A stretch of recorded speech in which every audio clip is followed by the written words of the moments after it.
आज मान्यवर जिला जज कोर्ट रे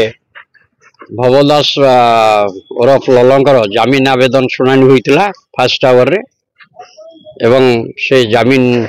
आवेदन शुणी पर उभय पक्ष जुक्ति शुणला मान्यवर जिला जज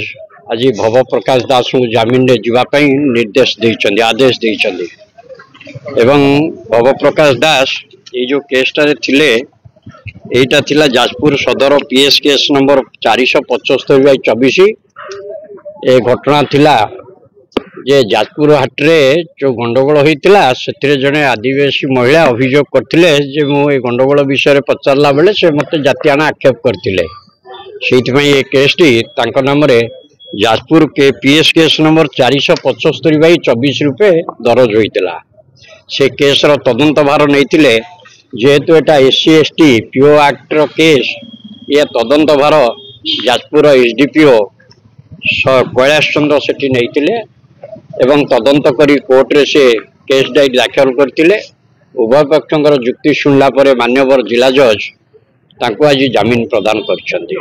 तांको नारे आगुरु 4टी मामला रे ही जाइतिला एटा शेष मामला तांकर थिला एथिरे मध्य से तांको जमीन दिया जाइछि माने आज शर्तमूलक जमीन दिया जाइछि 20,000 टंका एवं 2 जन जमीनदार तांको जमीन ने नहीं पारिबे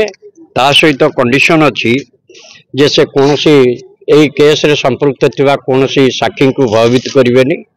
बा इंटरफेयर करिवेनी इन्वेस्टिगेशन रे। द्वितीय शर्त होइछि जे बेल ले थिला बेले कोनोसी प्रकार अनलॉफुल असेंबली से लीड करि परिबे नै। बेल ले जतबेले थिबे सेतबेले से कोनोसी प्रकार अनलॉफुल असेंबली लीड करि परिबे नै। तृतीय कंडीशन होइछि जे जते जाजपुर परिसर बाहर को बाहरिबे